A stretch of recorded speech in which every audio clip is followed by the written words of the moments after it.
Good morning my dear students, all of you are welcome to Jain Rozgar classes. तो आप सारे लोग जो है छठ का छुट्टी मना करके लौट आए हैं और आज से हम लोग अपना कार्यक्रम शुरू करते हैं। आज मैं एक नए टॉपिक के साथ आप लोगों के साथ शुरू करूंगा और इसमें मैं चर्चा करने जा रहा हूं प्रोनाउन का। ठीक है, बहुत ही इम्पोर्टेंट टॉपिक है और इस टॉपिक के ज़रिए हम खास करके प्रोनाउन के बदले में जो यूज किए जाते हैं शब्द, उसका किस प्रकार से जो है प्रोनाउन का प्रयोग करेंगे उसे सीखेंगे। और नाउन को रिप्लेसमेंट करने के लिए जो सबसे अच्छा साधन होता है वो होता है ग्रामर के रूप में प्रोनाउन का। हालांकि बहुत सारे बच्चे जो है प्रोनाउन से अवगत हैं, जिसे सर्वनाम कहते हैं, लेकिन बहुत सारे लोग ऐसे हैं जो प्रोनाउन के प्रयोग को अच्छे तरीके से नहीं समझ पाते हैं। तो आज हम इसके जरिए बहुत सारा क्वेश्चन का हल करना भी सीखेंगे। पिछले क्लास में मैंने आर्टिकल और नाउन का चर्चा किया था और आज मैं प्रोनाउन का चर्चा करूंगा। फिर नाउन का चर्चा मैं सिंटैक्स के माध्यम से करूंगा, फिर नाउन का चर्चा मैं एडजेक्टिव के माध्यम से करूंगा और नाउन का चर्चा प्रीपोजिशन के माध्यम से। तो नाउन एक बहुत ही बड़ा विशाल का टॉपिक है, जिसे सिर्फ सिंगुलर प्लुरल बना देने से इसका पढ़ाई समाप्त नहीं होता। उतना सामान्य अंडरस्टैंडिंग जो है सारे बच्चों को सहज रूप से होता है। इसलिए बिना समय बर्बाद किए हुए समय का जिस प्रकार से हम लोगों का अभाव है, उस समय में काफ़ी महत्वपूर्ण जो वस्तुनिष्ठ जो है चीज़ें हैं, जो विषय परक हैं और जिसके आधार पे क्वेश्चन पूछे जाते हैं, उन जो है चैप्टर्स का चयन कर करके, उसका अध्ययन कर करके, उसका प्रैक्टिस कर करके हम लोग फिर सारे चीज़ों को सारांश के रूप में अध्ययन करेंगे और फिर संयुक्त रूप से उस पर प्रैक्टिस भी करेंगे। तो पिछले क्लास में मैं आर्टिकल का क्वेश्चन बहुत सारा छोड़ करके गया था, उससे शायद आप सारे बच्चे बना लिए होंगे और आज उम्मीद है कि प्रोनाउन के जरिए आज चलते हैं। नेक्स्ट क्लास में मैं आर्टिकल के जो बचे हुए क्वेश्चन हैं उस पर मैं चर्चा करूंगा। आप लोग बना लिए हैं तो बना करके रेडी रहेंगे, अगर नहीं बनाए हैं तो आज रात में या दिन में जब समय मिलेगा उसे आप सॉल्व कर लेंगे। ठीक है, तो भाई प्रोनाउन बहुत ही अजूबा टॉपिक नहीं है। प्रोनाउन का शब्द ही जो है इसका अर्थ देने के लिए पर्याप्त होता है ना। अब है कि प्रो का अर्थ होता है सिमिलर टू ए नाउन, लेकिन यहाँ जो है इस प्रकार से डिफिनीशन देना उचित नहीं होगा। कहता है प्रोनाउन वैसा शब्द होता है जो नाउन के बदले में यूज किया जाता है। अब है कि नाउन के बदले में इसका प्रयोग क्यों करते हैं, used in place of noun क्यों करते हैं, ताकि नाउन का जो रिपीटिशन हो वो रुके। नाउन के रिपीटिशन को, पुनरावृत्ति को रोकने के लिए ही प्रोनाउन का प्रयोग करते हैं। To avoid repetition of a noun in a sentence, क्योंकि अगर बार बार जो है आप नाउन का प्रयोग करेंगे तो एक तो भाव जो है स्पष्ट नहीं होता है, दूसरा सेंटेंस का स्वरूप भी भद्दा लगता है। ठीक है, तो उस जो है वल्गरिटी को दूर करने के लिए, ऑब्सनिटी को दूर करने के लिए, है ना, प्रोनाउन का प्रयोग करते हैं। ठीक है, अब है कि प्रोनाउन जो है सबको समझ में है कि प्रोनाउन का प्रयोग नाउन के बदले में करते हैं। क्यों करते हैं, ताकि नाउन के रिपीटिशन को क्या किया जाए, अवॉइड किया जाए, रोका जाए। तो pronoun is a word that is used in place of noun in is order to avoid repetition of a noun in a sentence, और क्या बोलो, मेक आवर लैंग्वेज स्टाइलिस्टिक, और हमारा जो है खास करके जो भाषा लगे वो स्टाइलिस्टिक लगे। ठीक है, प्रोनाउन के कई एक टाइप से हैं। अगर मैं आपसे पूछूं कि प्रोनाउन कितने प्रकार के होते हैं तो बहुत सारे बच्चों को ये बातें पता नहीं होती कि प्रोनाउन के कितने प्रकार होते हैं। लेकिन प्रोनाउन ग्रामर के अंतर्गत उसे 10 भागों में बांटा गया। It has been divided into 10 parts, और हम इसे पार्ट्स के अंतर्गत अलग अलग तरीके से अध्ययन करते हैं। हर अलग अलग पार्ट्स का अलग अलग अध्ययन करते हैं। तो इसमें सबसे पहले पर्सनल प्रोनाउन की बात आती है, दूसरा है आपका रिफ्लेक्सिव है, रिलेटिव प्रोनाउन है, पजेसिव है, डेमोस्ट्रेटिव है, इंट्रोगेटिव। तो ये सारे देख लो कि पर्सनल प्रोनाउन है, पजेसिव है, रिफ्लेक्सिव है, डेमोस्ट्रेटिव प्रोनाउंस हैं, रिलेटिव प्रोनाउंस हैं, इंट्रोगेटिव प्रोनाउंस हैं, रेसिप्रोकल्स हैं। ठीक है, तो इस तरीके से टोटल आपके जो है 10 प्रोनाउंस हैं दिए हुए। लेकिन सबसे पहले जो चर्चा हम लोग करेंगे वो पर्सनल प्रोनाउन का करेंगे, है ना। तो पर्सनल प्रोनाउन का मुख्य जो काम होता है दैट रेफर्स टू पर्सन, है ना। अब बात उठती है कि पर्सनल प्रोनाउन पर्सन को रेफर करता है। पर्सन होते कितने प्रकार के हैं? पर्सन 3 प्रकार के होते हैं, फर्स्ट पर्सन, सेकेंड पर्सन और थर्ड पर्सन, ठीक है। अब है कि जो फर्स्ट पर्सन आता है वो स्पीकर को रेफर करता है, speaker refers to first person, और लिसनर को जो है हम जो बात करता है या जो बातों को सुनता है उसे हम सेकेंड पर्सन कहते हैं, और थर्ड पर्सन जिसके बारे में कुछ कहा जाता है उसे क्या कहते हैं? First. Speaker is the first person, है ना। Speaker is the first person, listener is the second person, about home something is said is the third person. तो पर्सन 3 प्रकार के होते हैं, लेकिन फर्स्ट पर्सन में आता क्या है भाई? तो फर्स्ट पर्सन में आपका आता है आपका आई और वी आता है। फर्स्ट पर्सन में क्या आता है? आई आता है और वी आता है। सेकेंड पर्सन में आपका क्या आता है? बोलो, यू आता है। और थर्ड पर्सन में आपका ही, सी, इट, दे आता है। अब है कि पर्सनल प्रोनाउन को सारे को अगर जो है इंक्लूड करो तो इसको हम 2 केस में सबसे पहले अध्ययन करेंगे। इसका नॉमिनेटिव केस में अध्ययन करेंगे और ऑब्जेक्टिव केस में अध्ययन करेंगे। तो नॉमिनेटिव केस के अंतर्गत जो आता है वो आपका first person, second person, third person तीनों आता है। और इसमें आई आपका क्या होता है? नॉमिनेटिव केस कर्ता कारक, सी, दे, बी, ही, सी, इट और यू, ये सारे के सारे जो आपके हैं ये कर्ता कारक के अंतर्गत आते हैं। जबकि आई का ऑब्जेक्टिव केस क्या होता है? मी। सी का ऑब्जेक्टिव केस क्या होता है? हर। दे का ऑब्जेक्टिव केस देम, और बी का ऑब्जेक्टिव केस क्या होता है? अस। ही का ऑब्जेक्टिव केस होता है हिम, ईट का ऑब्जेक्टिव केस ईट, और यू का ऑब्जेक्टिव केस यू होता है। तो भाई सब्जेक्ट और ऑब्जेक्ट का जो केस है ये केस ही हमें जो है इसे प्रयोग करने में मददगार साबित होता है, क्योंकि जब हम वाक्य में प्रोनाउन का प्रयोग सब्जेक्ट के रूप में करते हैं तो सबसे पहले सब्जेक्टिव केस का प्रयोग करते हैं। और भर्ब के बाद अगर इसे भर्ब के पहले रखना है, ट्रांजिटिव भर्ब हो या इनट्रांजिटिव भर्ब हो, दोनों भर्ब के पहले अगर हमें पर्सनल प्रोनाउन को रखना होता है तो नॉमिनेटिव केस का प्रयोग करते हैं, और भर्ब के बाद रखना होता है तो हम ऑब्जेक्टिव केस का प्रयोग करें। तो पर्सनल प्रोनाउन के नॉमिनेटिव केस का प्रयोग कहाँ करते हैं? ट्रांजिटिव भर्ब और इनट्रांजिटिव भर्ब के पहले करते हैं। और अगर ऑब्जेक्टिव केस का प्रयोग करना है तो कहाँ करते हैं? भर्ब के बाद करते हैं। किस रूप में करते हैं? ऑब्जेक्ट के रूप में करते हैं। तो इसे व्यवहारता हम जो है तुरंत देखेंगे, ठीक है। अब यहाँ पर यूजेज ऑफ पर्सनल प्रोनाउन में use of we and I का देखो। वी एंड आई जो है यहाँ वी एंड आई का प्रयोग जो किया गया है ना, सब्जेक्ट के रूप में किया गया है। We and I are used for first person. तो वी एंड आई का प्रयोग किस रूप में किया जाता है? फर्स्ट पर्सन के रूप में किया जाता है। अब यहाँ आई देख लो सब्जेक्ट के रूप में आया।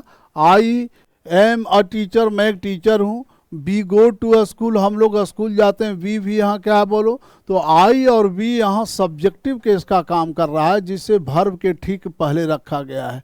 आप और भी रख सकते हो। I want to start a business, ठीक है। अब यहाँ पे आई जो है आपका क्या है बोलो? नॉमिनेटिव केस है। नॉमिनेटिव केस और वांट क्या है बोलो? ट्रांजिटिव वर्ब है ना। तो I want to start a business. इसी प्रकार से जो है आप बी यहाँ देखा, be go to a school, लेकिन be go to a school में बी के साथ गो का प्रयोग किया गया है ना। दूसरा है यूजेज ऑफ ही और सी। तो ही और सी का प्रयोग थर्ड पर्सन के रूप में करते हैं। बी और ही और सी का प्रयोग थर्ड पर्सन के रूप में करते हैं। और फर्स्ट पर्सन और थर्ड पर्सन में अंतर क्या होता है? फर्स्ट पर्सन अपने साथ कैसा वर्ब लेता है देख रहे हो? आई अपने साथ सिंगुलर वर्ब लेता है, जबकि बी प्लूरल वर्ब लेता है। लेकिन कभी कभी आई भी अपने साथ प्लूरल वर्ब लेता है, लेकिन ही और सी हमेशा जो है सिंगुलर वर्ब लेता है। ही और सी अगर थर्ड पर्सन का प्रयोग सब्जेक्ट के रूप में किया जाता है तो हमेशा अपने साथ क्या लेता है, सिंगुलर वर्ब। तो यहाँ प्लेज यहाँ सिंगुलर वर्ब है, गोज भी क्या है बोलो, सिंगुलर वर्ब है। ऐसा इसलिए है कि थर्ड पर्सन में ही और सी, खास करके ही और सी सिंगुलर सब्जेक्ट का भूमिका निभाता है। नॉमिनेटिव केस के अंतर्गत अगर जो है ही और सी का प्रयोग किया जाता है तो इसे सिंगुलर माना जाता है और इसके साथ सिंगुलर वर्ब का प्रयोग करते हैं। तो यहाँ पर प्लेज हो और क्रिकेट की बात किए हो तो प्लेज जो है यहाँ पर आपका सिंगुलर वर्ब है और गोज भी यहाँ क्या बोलो, सिंगुलर वर्ब है। यू की बात करो तो यू का प्रयोग एक व्यक्ति के लिए भी करते हैं, अनेक व्यक्ति के लिए भी करते हैं। एक व्यक्ति को रेफर करने के लिए जब हम करते हैं तो भी यू का प्रयोग करते हैं। एक से अधिक व्यक्ति के लिए भी जो है ना यू का प्रयोग करते हैं। आप कहो या आप लोग कहो, दोनों के लिए यू का प्रयोग करते हैं। लेकिन यू का जो कैरेक्टरिस्टिक है ना, जो इसके अभिलाक्षणिक गुण है उसके अनुसार जो है ग्रामर के अंतर्गत यू के साथ हमेशा ही प्लूरल वर्ब का प्रयोग होता है। चाहे प्रेजेंट फॉर्म में हो चाहे पास्ट फॉर्म में हो, दोनों फॉर्म में यू के साथ हमेशा क्या लेते हैं, प्लूरल वर्ब लेते हैं। ठीक है, तो you are a good boy, यहाँ यू के साथ क्या लिया गया, आर। यू क्या है, second person. You should respect your elders, you यहाँ क्या है बोलो, सब्जेक्ट। यहाँ शुड जो है मॉडल वर्ब का प्रयोग किया गया। उसी प्रकार से अगर ईट का बात करते हैं तो ईट भी थर्ड पर्सन में आता है, लेकिन ये न्यूटर जेंडर का काम करता है। किसका काम करता है बोलो, न्यूटर जेंडर का।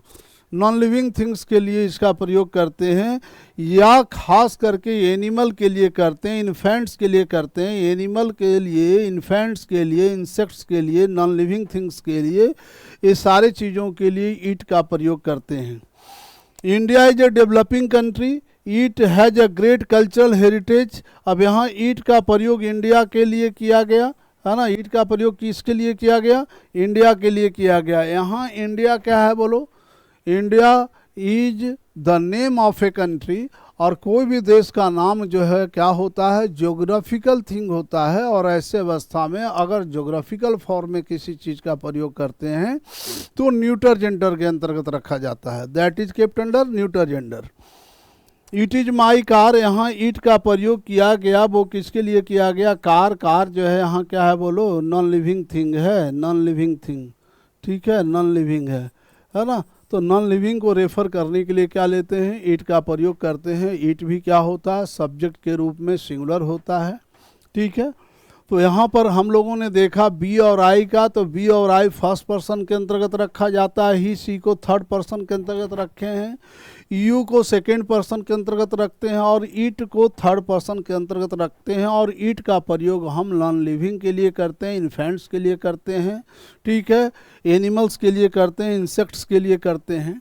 तो पर्सनल प्रोनाउन में जो सिंपल सी बातें पढ़नी होती है हो, the identification of all the persons, तो आपने देखा कि जो है पर्सन्स मूल रूप से तीन प्रकार के ही होते हैं, फर्स्ट पर्सन, सेकंड पर्सन और थर्ड पर्सन। फर्स्ट पर्सन के अंतर्गत आई और बी को रखते हैं, सेकंड पर्सन में सिर्फ यू को रखते हैं और थर्ड पर्सन में ही सी इट को रखते हैं। जबकि थर्ड पर्सन के प्लूरल फॉर्म में आप दे का प्रयोग करते हैं। किसका प्रयोग करते हैं, दे का।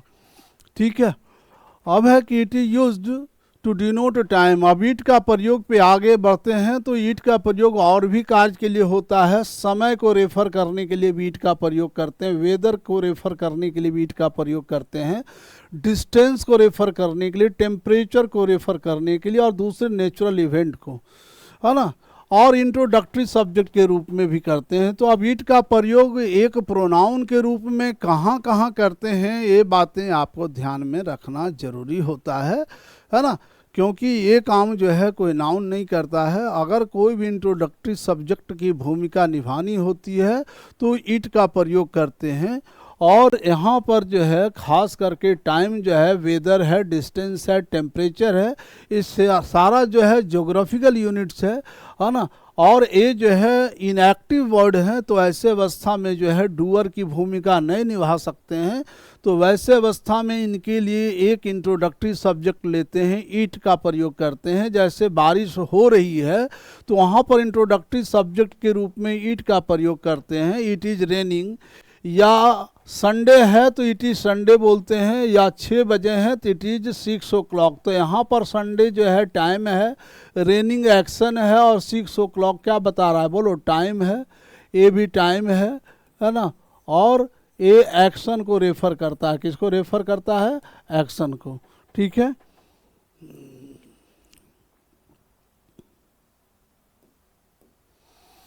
Next it is also used as a subject to emphasize the noun और प्रोनाउन।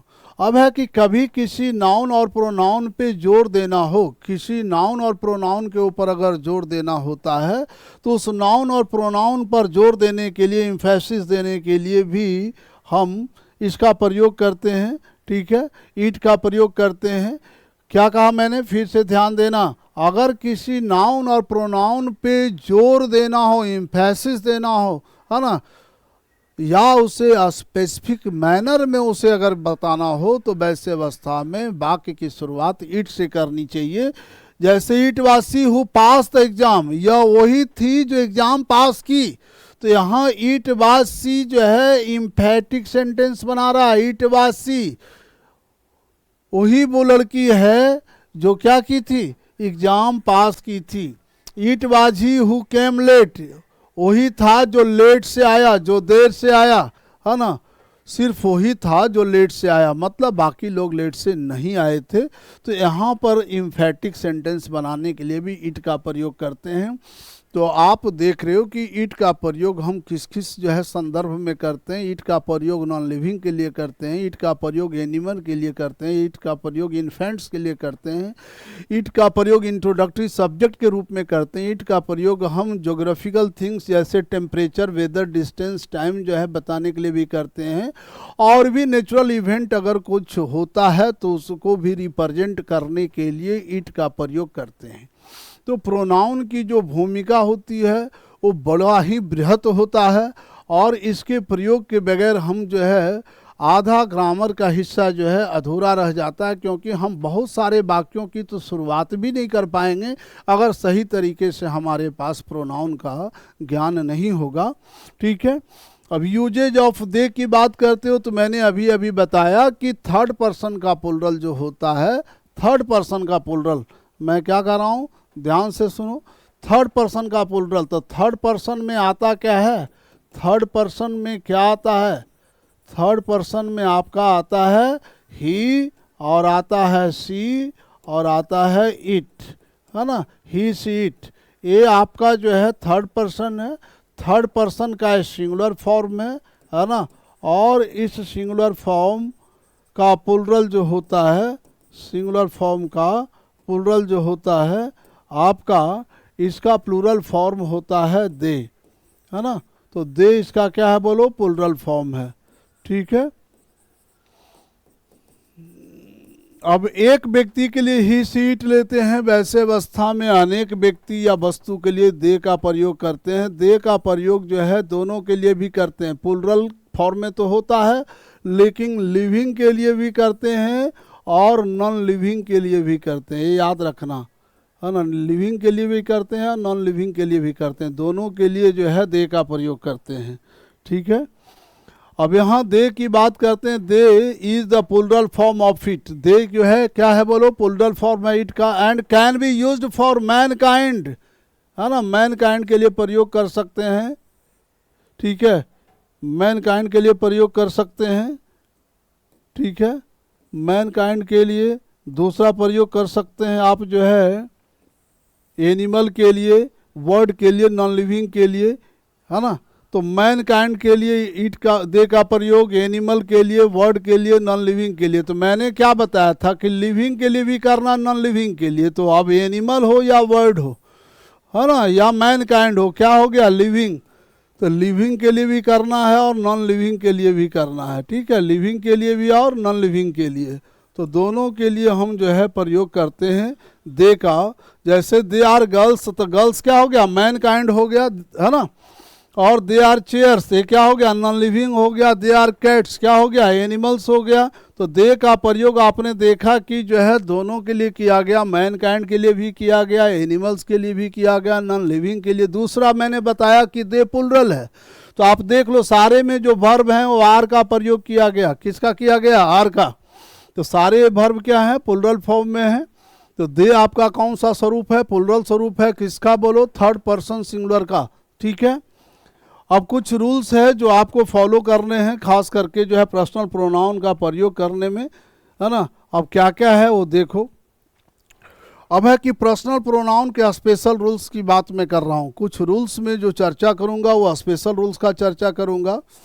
अब मैं सिंपल जो है आपको बता दूं माय डियर स्टूडेंट्स कि जब कभी भी पर्सनल प्रोनाउन के तीनों पर्सन्स का प्रयोग, है ना, सब्जेक्ट के रूप में करते हैं। किस रूप में करते हैं, सब्जेक्ट के रूप में। If you use all the persons, first person, second person और third person of personal pronoun as subject, then we have to follow the provisions which have been arranged or given under the grammar.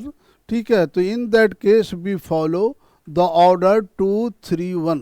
That means हमको अगर तीनों person का प्रयोग subject के रूप में करना हो तो सबसे पहले हम सेकेंड पर्सन को रखते हैं, उसके बाद थर्ड पर्सन को रखते हैं, फिर लास्ट में फर्स्ट पर्सन को रखते हैं। ठीक है, तो 2 3 1 का जो 231 का फॉर्मूला है इस सब्जेक्ट के फॉर्म में अप्लाइड तब करते हैं जब तीनों पर्सन को सब्जेक्ट के रूप में लेते हैं। ठीक है, यहाँ पर है if all the 3 person, first person, second person and third person, or 2 out of the 3 persons are coming in a single sentence, then the order of pronouns that is to be followed, वो क्या होगा, 2 3 1। क्या होगा बोलो, 2 3 1। अब मैं इस चीज़ को आपको स्पष्ट तरीके से दिखा दूं कि स्पेशल रूल में जब कभी भी आपका सारे पर्सन 2 3 1 की बात करते हो, 2 3 1 की बात करते हो, तो इसमें सारे पर्सन हैं। आपके सेकेंड पर्सन सबसे पहले लेते हैं, थर्ड पर्सन उसके बाद लेते हैं, और फर्स्ट पर्सन जो है लास्ट में लेते हैं, है ना। फर्स्ट पर्सन को लास्ट में लेते हैं, first second person, third person और फर्स्ट पर्सन। ठीक है, ऐसे अवस्था में जो इसके वर्ब होते हैं वो हमेशा प्लुरल वर्ब होते हैं। क्या होते हैं बोलो, प्लुरल वर्ब। अब है कि इसमें 3 में से कोई भी अगर 2 लेना हो, आउट ऑफ 3 अगर आपको 2 लेना हो, मान लो हमको सेकेंड पर्सन नहीं लेना है, तो हमारा दूसरा जो ऑर्डर होगा 3 1 का ऑर्डर होगा, और इसके भी वर्ब क्या होंगे, प्लुरल वर्ब होंगे। अगर मान लो कि हमको फर्स्ट पर्सन नहीं लेना है तो आपका 2 3 का ऑर्डर होगा। किसका ऑर्डर होगा, 2 3 का, मतलब 23 नंबर का। इसका भी वर्ब क्या होगा, प्लुरल होगा। और मान लो कि हमको 3 नहीं लेना है तब आपका 2 1 का ऑर्डर होगा, है ना, और इसके भी वर्ब क्या होंगे, प्लुरल वर्ब होंगे। तो पर्सनल प्रोनाउन को अगर सब्जेक्ट के रूप में लेते हैं तो अगर तीनों पर्सन को लेंगे तो फॉर्मूला होगा 2 3 1 231, और वर्ब क्या होंगे इसके, प्लुरल। अगर इसमें किसी एक को स्किप करते हैं तो आपका जो है 3 1 बनेगा, 2 3 बनेगा और 2 1 बनेगा। तो आपका टोटल जो ऑर्डर हो जाता है पर्सनल प्रोनाउन का 4 ऑर्डर हो जाता है, 4 ऑर्डर्स होते हैं। लेकिन इसके वर्ब पे कोई फ़र्क नहीं पड़ता क्योंकि यहाँ कंपोजिट सब्जेक्ट दिया हुआ है, हर एक में 2 प्रोनाउन तो मिनिमम होते हैं, है ना। तो ऐसे अवस्था में कंपोजिट सब्जेक्ट होते हैं और ये प्लुरल सब्जेक्ट का काम करते हैं, इसलिए इनके साथ जो वर्ब होता है वो प्लुरल वर्ब होता है।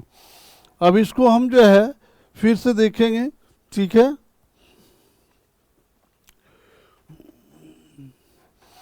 If all 3 persons or 2 out of 3 persons are used in single sentence, ठीक है, तो यहाँ पर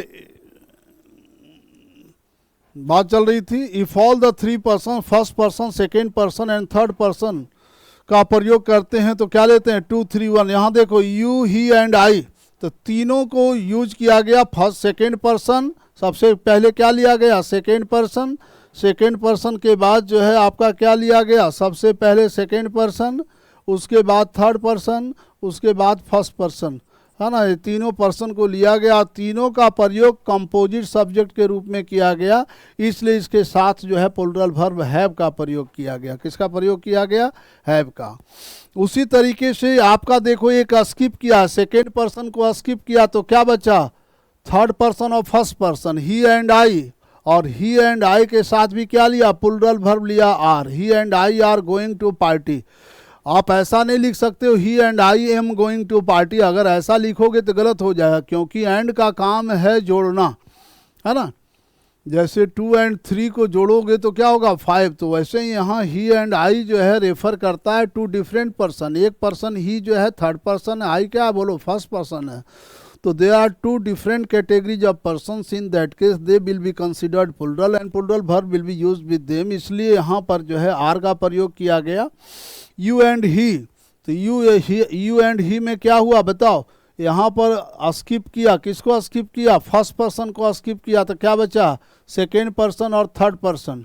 लेकिन इसके साथ भी वर्ब क्या लिया गया? आर लिया गया। यहाँ भी वर्ब क्या है बोलो? प्लूरल। तो मैंने अभी बताया कि पर्सनल प्रोनाउन का जब ऑर्डर आप बनाते हो, चाहे 231 हो या 23 हो या 31 हो या 21 हो, ये चारों जो ऑर्डर होते हैं इसे याद रखने का है। चारों ऑर्डर याद रखना। मैंने क्या बताया?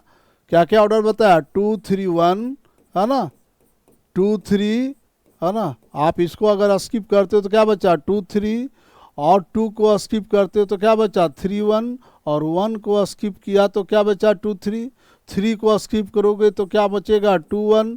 तो इस तरीके से आपका पर्सनल प्रोनाउन का 4 ऑर्डर होता है, और इस चारों ऑर्डर के साथ जो वर्ब लोगे वो प्लूरल वर्ब लोगे। क्या लोगे? Plural verb. कोई भी अपने साथ जो है सिंगुलर वर्ब नहीं लेगा।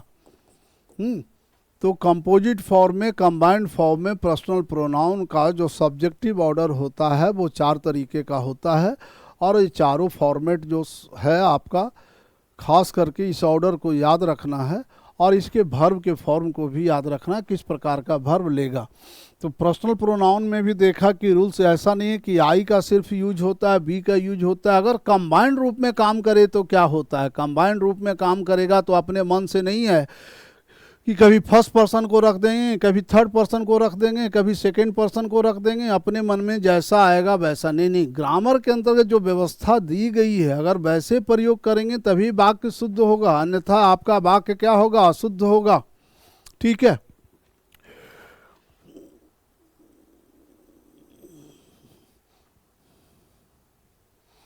अब सेकेंड रूल में आ जा। इफ ऑल द 3 पर्सन्स और 2 out of the 3 persons are used in a single sentence which is negative. अब इसके उल्टा चलते हैं। अगर जो है आपको तीनों पर्सन का प्रयोग, फर्स्ट पर्सन का, सेकेंड पर्सन का, थर्ड पर्सन का, तीनों प्रोनाउन का प्रयोग सब्जेक्ट के रूप में ही करना हो, लेकिन फॉर्मल केस में नहीं, इनफॉर्मल सेंस में यूज करना हो, इनफॉर्मल सेंस में अनौपचारिक रूप से यूज करना हो, तो वैसे अवस्था में आप 1 2 3 का भी प्रयोग कर सकते हैं। लेकिन ये तब होता है जब कोई व्यक्ति अपनी गलती को स्वीकार करता है। व्हेन समबडी कन्फेसेज हिज मिस्टेक, जब कोई व्यक्ति अपने जो है गलती को एक्सेप्ट करता है, कोई अपने अपराध को एक्सेप्ट करता है, कोई क्राइम करता है वो अपने क्राइम को एक्सेप्ट करता है, तो निगेटिव सेंस की जब बात आती है तो वैसे अवस्था में हम इसका 1 2 3 का ऑर्डर को फॉलो करते हैं, ना कि 2 3 1 का ऑर्डर फॉलो करते हैं। अगर 2 3 1 निगेटिव सेंस में फॉलो करेंगे इट विल बी इनकरेक्ट और it will be not considered appropriate under the grammar. तो अब यहाँ पर 123 कहाँ से आया? तो जब निगेटिव सेंस में बात करेंगे तो 123 होगा, जब सकारात्मक बात करेंगे 2 3 1 होगा, है ना। तो आपको समझ में आना चाहिए कि 2 3 1 का भी प्रयोग करते हैं कब? जब फॉर्मल केस हो। क्या हो बोलो? फॉर्मल, औपचारिक बात करनी हो तब, है ना, फॉर्मल सेंस में। लेकिन बालक जब 1 2 3 का प्रयोग करते हैं तो आपका निगेटिव सेंस में करते हैं। किस सेंस में? निगेटिव सेंस में, है ना। निगेटिव सेंस में हम जब भी करते हैं तो 1 2 3 का प्रयोग करते हैं। तो पर्सनल प्रोनाउन में दोनों आया, फॉर्मल आया, इनफॉर्मल ऑर्डर आपका दोनों आया। 1 to 3 का भी प्रयोग होता है, लेकिन कब होता है? जब नकारात्मक भाव की चर्चा करना हो, निगेटिव सेंस की चर्चा करना हो। 2, 3, 1 का प्रयोग कब करना हो? जब हमें जो है फॉर्मल सेंस में यूज करना हो, जब हमें पॉजिटिव टॉक करनी हो, पॉजिटिव बात लिखनी हो, तो 2, 3, 1 की बात करते हैं। ठीक है, अब यहाँ देखो क्या है दिया हुआ, I, you and he are guilty. अब बताओ गिल्टी किस चीज़ का प्रयोग है? बोलो, निगेटिव सेंस का। आई, यू एंड ही तीनों प्रोनाउन का प्रयोग किया गया, और इसमें जो ऑर्डर है 1, 2, 3 का ऑर्डर है। क्या ऑर्डर है? बोलो, 1, 2, 3 का ऑर्डर है। Are guilty and will be punished, हम लोग सब क्या है? बोलो, मैं भी दोषी हूँ, तुम भी दोषी हो, वह भी दोषी है, और इसलिए क्या होगा? एंड विल बी पनिश्ड, हम सारे लोगों को क्या मिलेगी? सजा मिलेगी। अब है कि the order that is to be followed while using plural pronouns. अब है कि अगर जो है ये सारे जो ऑर्डर लेते हैं, ठीक है, तो दे, वी और यू का जो प्रयोग किया गया है, अब है कि 123 अगर आता है, अब तीनों का प्रयोग किया जाए, we, you and they will be awarded for the good work we have done. अब है कि हम लोगों को, तुम लोगों को और उन लोगों को तीन ग्रुप समझ लो। इसे क्या समझ लो? फर्स्ट पर्सन का एक ग्रुप है, एक सेकेंड पर्सन का ग्रुप है, एक थर्ड पर्सन का ग्रुप है। तो यहाँ भी ऑर्डर 1, 2, 3 का will be awarded for the good work we have done. तो वैसे अवस्था में 1, 2, 3 तीनों का प्रयोग किया गया। ये ध्यान देना, यहाँ मैं मार्क कर दे रहा हूँ। अगर जो है बी का, दे का और जो है यू का प्लूरल सेंस में अगर प्रयोग करते हैं, ग्रुप को रिप्रेजेंट करने के लिए करते हैं, तो वैसे अवस्था में भी ऑर्डर 1, 2, 3 का प्रयोग होगा, लेकिन यहाँ पर सकारात्मक भाव के लिए होगा। ठीक है, मैं क्या कर रहा हूँ? बी क्या है? Plural form. दे क्या है? Plural form. यू क्या है? बोलो, प्लूरल फॉर्म। ये तीनों प्लूरल फॉर्म अगर ऑर्डर रखते हो, इसका 1, 2, 3 का ऑर्डर रखते हो, तो वैसे अवस्था में सकारात्मक भाव के लिए इसका प्रयोग करना है, ना कि नकारात्मक भाव के लिए करना है। ठीक है, तो ऑर्डर में मैं अभी तक के 3 प्रकार के ऑर्डर का चर्चा किया। 2, 3, 1 का किया, 1, 2, 3 का अपोजिट सेंस, निगेटिव सेंस के लिए किया, और 1, 2, 3 का पुनः रिपीटिशन मैं कर रहा हूँ प्लूरल फॉर्म में, जहाँ पे 1, 2, 3 का प्रयोग सकारात्मक भाव के लिए किया जाएगा अगर प्लूरल फॉर्म में हो तो। वी, यू एंड दे आपका 1, 2, 3 के फॉर्मेट में है, और यहाँ पर जो है बात है गुड वर्क। गुड वर्क आपका क्या है? बोलो, पॉजिटिव कार्य के लिए है। अच्छे कार्य क्या होते हैं? बोलो, सकारात्मक भाव देते हैं। तो हम लोगों ने जो अच्छा कार्य किया है उसके लिए जो है हम लोगों के, तुम लोगों को और उन लोगों को क्या किया जाएगा? अवार्ड किया जाएगा, पारितोषिक दिया जाएगा। ठीक है, तो ये चीज़ याद रखना है, सबसे इम्पोर्टेंट। ये 2 बातें तो जो मैंने पहले बताया 2, 3, 1, 1, 2, 3, इस पर तो लगभग लोग को जानकारी होती है, लेकिन जो सबसे इम्पोर्टेंट बात मैंने बताया वो रूल जो है 3 का बताया, इसको दिमाग में, जहन में जगह दो, और इस पर जो है क्वेश्चन पूछे जाते हैं। अब वर्ड्स लाइक लेट है, लाइक है, between and, but, except and all prepositions are followed by an objective case. अभी तक के जो हम रूल 3 तक के जो चर्चा किए वो सब्जेक्टिव केस पे आधारित किया। अब मैं जो चर्चा करने जा रहा हूँ रूल 4 से, वो मैं ऑब्जेक्टिव केस के लिए करूँगा। मैंने बताया था कि पर्सनल प्रोनाउन के 2 फॉर्मेट पे हम चर्चा शुरू करने जा रहे हैं, एक सब्जेक्टिव फॉर्मेट पे और दूसरा ऑब्जेक्टिव फॉर्मेट पे। जब सब्जेक्टिव फॉर्मेट में फर्स्ट पर्सन, सेकंड पर्सन का प्रयोग करेंगे तो इसका प्रयोग जो है वर्ब के पहले किया जाएगा, और जब फर्स्ट पर्सन, सेकंड पर्सन और थर्ड पर्सन के ऑब्जेक्टिव फॉर्मेट का चर्चा करूंगा, ऑब्जेक्टिव फॉर्म का चर्चा करूंगा, तो इनका प्रयोग वर्ब के बाद किया जाएगा और प्रीपोजिशन के बाद किया जाएगा। किसके बाद? तो ट्रांजिटिव वर्ब और प्रीपोजिशन के बाद आने वाला पर्सनल प्रोनाउन हमेशा ऑब्जेक्टिव केस में होता है। क्या याद रखो? ट्रांजिटिव वर्ब और प्रीपोजिशन के बाद आने वाला वर्ब हमेशा ऑब्जेक्टिव केस में होता है। तो यहाँ पर जो है लेट शब्द वर्ब है बेटा, लाइक वर्ब है, लेकिन बिटवीन से लेकर के एंड, बट, एक्सेप्ट ये सारा प्रीपोजिशन है, और इसके साथ जो है हम ऑब्जेक्टिव केस का प्रयोग करेंगे। He looked at me. अब यहाँ पर देख लो एट का प्रयोग किया गया। एट क्या है? एक प्रीपोजिशन है। क्या है? बोलो, प्रीपोजिशन। तो प्रीपोजिशन के बाद जो है हमेशा किसका प्रयोग करते हैं? ऑब्जेक्टिव केस का। मी कौन सा केस है? ऑब्जेक्टिव केस है। Let me complete this work. Let क्या है? बोलो, वर्ब है। लेट क्या है? बोलो, वर्ब है। लेट कैसा verb? Transitive verb. Late me complete this work, इस कार्य को मुझे पूरा करने दो। तो लेट के बाद मी जो आया ऑब्जेक्टिव केस आया है ना, तो ऑब्जेक्टिव केस का प्रयोग करते हैं। ठीक है। अब यहाँ पे जो है कुछ और बातें हैं। In case of A comparison between two nominative case the pronoun that is used is also of the nominative case. अगर है कि दो पर्सनल प्रोनाउन के नॉमिनेटिव केस का कंपेरिजन एज के आधार पे करते हैं। किसके आधार पे करते हैं? एज के आधार पे करते हैं। ध्यान दो, पर्सनल प्रोनाउन में अगर कंपेरिजन किया जाता है ना, पर्सनल प्रोनाउन का अगर कंपेरिजन किया जाता है किसके आधार पे? एज के आधार पे। ठीक है। और देन के आधार पे अगर कंपेरिजन किया जाता है तो वैसे अवस्था में दोनों तरफ, एज के पहले और एज के बाद, दोनों तरफ का, या देन के पहले या देन के बाद, दोनों तरफ का पर्सनल प्रोनाउन का जो केस होता है सिमिलर होता है।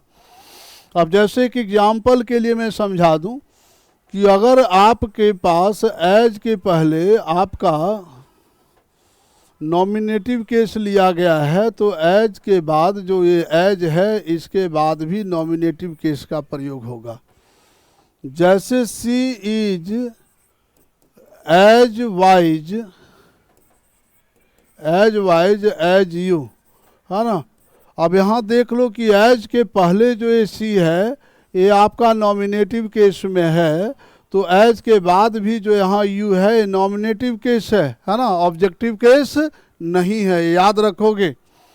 उसी प्रकार देन की बात करोगे तो अब है कि आप लिखते हो you are better than me, you are better than me, तो ये जो है स्टेटमेंट ग्रामेटिकली गलत माना जाएगा।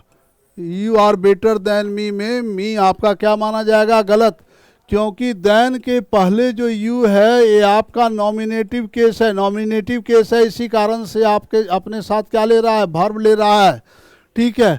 तो जो अब तुलना करते हैं पर्सनल प्रोनाउन का देन के आधार पे, तो दोनों जो है प्रोनाउन का जो केस होता है सिमिलर होता है। तो यहाँ मी कौन सा केस है? ऑब्जेक्टिव केस है, इसलिए जो है यहाँ मी का प्रयोग क्या होगा? ग्रामेटिकली इनकरेक्ट होगा। ठीक है। इसलिए हमें यहाँ पर करेक्ट करने के लिए क्या लिखना चाहिए? आई लिखना चाहिए। तो ग्रामेटिकल रूप से सही है you are better than me. लेकिन बोल चाल के भाषा में प्राय लोग बोल देते हैं तुम मुझसे बेहतर हो, you are better than me, लेकिन वो बोल चाल के भाषा में ही फ्रीडम है, राइटिंग के भाषा में यहाँ फ्रीडम नहीं है। There is no freedom in the field of writing. Okay. तो ग्रामेटिकली जो है एक गलत है, बोल चाल में खूब धड़ल्ले से यूज होता है, तो हम उसकी बात नहीं करेंगे, क्योंकि बोल चाल में तो सामान्य जो पढ़ा लिखा व्यक्ति नहीं है वो भी अपनी भाषा को किसी तरीके से कम्युनिकेशन के लिए, कम्युनिकेट करने के लिए, दूसरे को कन्विंस करने के लिए, अपनी बातों को रखने के लिए भाषा को तोड़ मरोड़ जिस प्रकार से समझ में आता है रखते हैं, है ना। तो वहाँ पे छूट होती है। लेकिन राइटिंग में पढ़े लिखे लोगों के लिए, जो सभ्य लोग हैं, जो लिटरेट हैं, उनके लिए ग्रामर में इस प्रकार के स्टेटमेंट का प्रयोग करना जो है क्षम्य नहीं है, उन्हें माफ़ नहीं किया जाता है। ठीक है। तो मैं ये समझ में आया कि जब भी कंपेरिजन एज के आधार पे और देन के आधार पे कंपेरिजन किया जाता है दो पर्सनल प्रोनाउन का, तो उनके केस क्या होते हैं? सिमिलर होते हैं, याद रखना। ठीक है।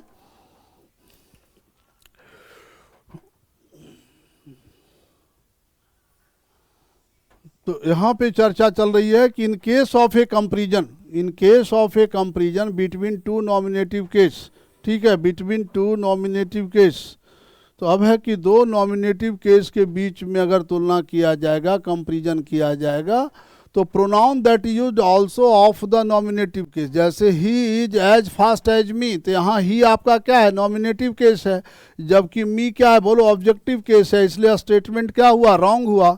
तो सही स्टेटमेंट करने के लिए मी को किस में बदलेंगे, आई में बदलेंगे, क्या हो जाएगा, करेक्ट होगा।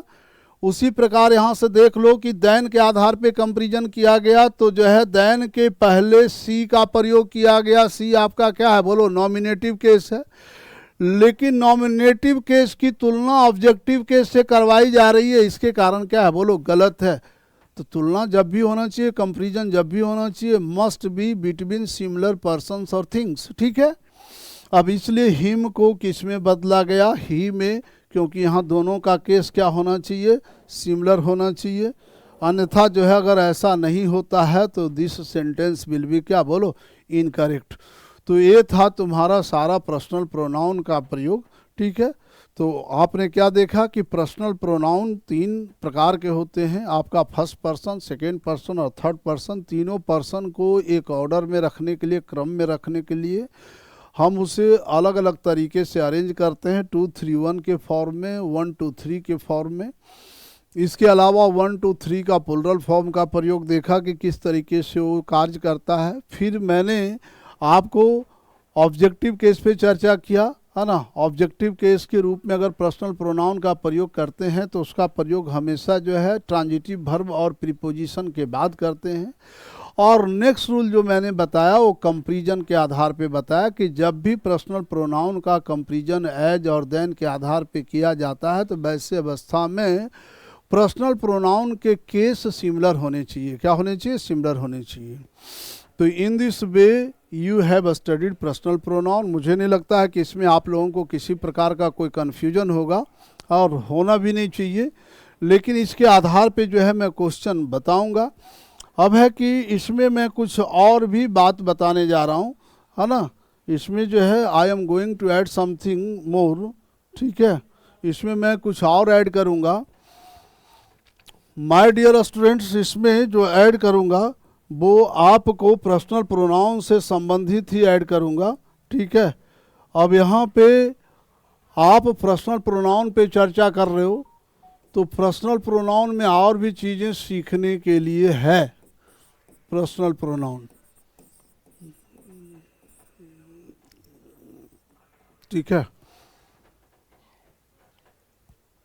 अब मैं इसमें खास करके बात करूं कि अगर पर्सनल प्रोनाउन का प्रयोग करते हैं तो पर्सनल प्रोनाउन में आप जब ऑर्डर का प्रयोग करते हैं 2 3 1 का, 2 3 का, 3 1 का और 2 1 का प्रयोग करते हैं, ठीक है।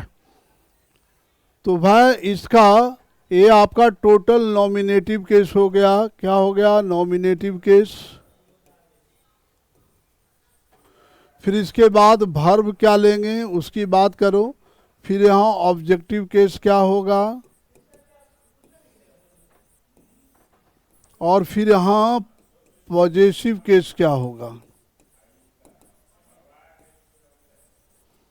तो ये चारों चीज़ों का आप फील करके बताओ हमको जल्द से कि इसमें क्या भरा जाए, किस प्रकार का वर्ब, किस प्रकार का ऑब्जेक्ट और किस प्रकार का पॉजेसिव केस आएगा कंपाउंड फॉर्म में जब हम यूज करेंगे इसे।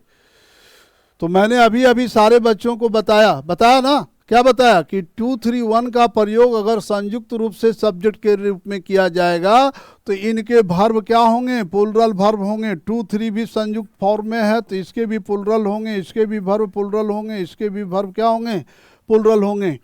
तो सारे जो वर्ब होंगे क्या होंगे, प्लुरल होंगे। अब है कि ऑब्जेक्टिव केस का प्रयोग किस रूप में करेंगे, ये चीज़ आप लोगों को बताना है ना।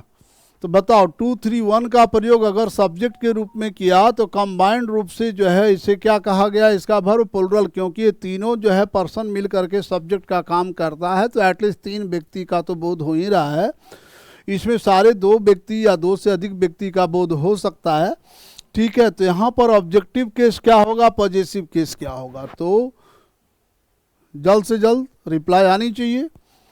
माय डियर स्टूडेंट्स, जब तीनों पर्सन को संयुक्त रूप से सब्जेक्ट के फॉर्म में लेते हैं तो कंबाइंड रूप से इसे जो है बी माना जाता है। क्या माना जाता है, बी।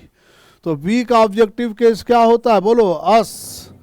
और जो है बी का पॉजेसिव केस क्या होगा, आव। क्या होगा, आव। इसी प्रकार से इसमें फर्स्ट पर्सन नहीं है, सेकेंड पर्सन है और थर्ड पर्सन है। तो सेकेंड पर्सन और थर्ड पर्सन का अगर संयुक्त रूप से प्रयोग होता है तो इसका संयुक्त जो भाव आता है वो यू का आता है। किसका आता है? यू का। और यू का ऑब्जेक्टिव केस यू होता है और यू का पॉजेसिव केस क्या होता है? बोलो, योर होता है। ठीक इसी प्रकार से इसमें जो है सेकेंड पर्सन नहीं है, थर्ड पर्सन और फर्स्ट पर्सन का संयुक्त रूप से प्रयोग करते हैं तो इसे बी माना जाता है। और बी का ऑब्जेक्टिव केस क्या होता है? अस होता है और पॉजेसिव केस क्या होता है? आवर होता है। इसी प्रकार से सेकेंड पर्सन और फर्स्ट पर्सन का सामूहिक रूप से प्रयोग करते हैं तो सामूहिक रूप से इसे वी कंसीडर किया जाता है। और बी कंसीडर जब करते हैं तो इसका ऑब्जेक्टिव केस अस होता है और यहाँ पॉजेसिव केस क्या होता है? आवर। तो आपको अगर सब्जेक्ट पता है तो उसका वर्ब भी पता होना चाहिए, उसका ऑब्जेक्टिव फॉर्म भी पता होना चाहिए, उसका पॉजेसिव केस भी पता होना चाहिए। अगर ये तीनों चीज़ें पता नहीं है तो आप क्वेश्चन नहीं बना पाएंगे। याद रहेगा ना? ये चार्ट जो है दिमाग में रखोगे, इस पे आधारित जो है बहुत सारा क्वेश्चन से पूछा जाता है और पूछा जाएगा। ठीक है, अब इसमें से जो है मैं कुछ क्वेश्चन देता हूँ।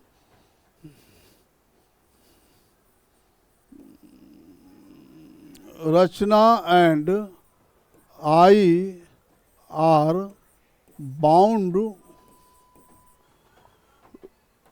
टू सेंड हर चिल्ड्रेन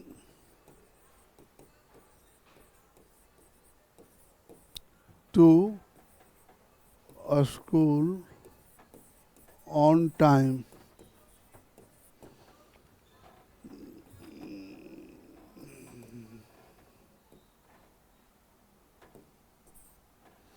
तो वह आपका जो क्वेश्चन है, इस क्वेश्चन को आप जल्द से जल्द सॉल्व करो, है ना? सारे बच्चे, all of you solve the question which is on the board, you are able to look. तो रचना एंड आई, रचना किस प्रकार के पर्सन को रेफर करता है? थर्ड पर्सन को। किसको रेफर करता है? थर्ड पर्सन को। और एक इसे रेफर करता है फर्स्ट पर्सन को, है ना? किसे? बोलो, फर्स्ट पर्सन को। तो मैंने अभी बताया कि थर्ड पर्सन और फर्स्ट पर्सन दोनों का प्रयोग अगर सामूहिक रूप से करेंगे तो सामूहिक रूप से करेंगे तो इसे क्या कहा जाएगा? सामूहिक रूप से करेंगे तो इसे क्या कहा जाएगा? सामूहिक रूप से। यहाँ थर्ड पर्सन और फर्स्ट पर्सन है, सामूहिक रूप से इसे प्रयोग करेंगे तो बी कहा जाएगा। क्या कहा जाएगा? इसका ऑब्जेक्टिव केस क्या है? बोलो, अस। और पॉजेसिव केस क्या है? बोलो, आवर। तो इसमें क्या गलती है? किस प्रकार का गलती है? ये सामूहिक रूप से दोनों मिला करके क्या कहलाएगा? बी कहलाएगा। कहलाएगा ना? तो रचना और जो आई लिया गया, रचना एंड आई, है ना? रचना एंड आई, इसको सामूहिक रूप से क्या कहेंगे? वी। सब्जेक्टिव फॉर्म में आ गया। वर्ब क्या कहा था कि प्लुरल होगा, तो यहाँ पर आर का प्रयोग किया गया प्लुरल वर्ब का। और ऑब्जेक्ट क्या होगा? इसका अस होगा। और पॉजेसिव केस क्या होगा? तो बी का पॉजेसिव केस क्या होगा? आवर होगा। आवर क्या होगा? आवर। तो यहाँ किसका प्रयोग किया गया? हर का प्रयोग किया गया। तो रचना एंड आई के लिए हर का प्रयोग होगा? नहीं होगा। तो ये गलत हुआ ना?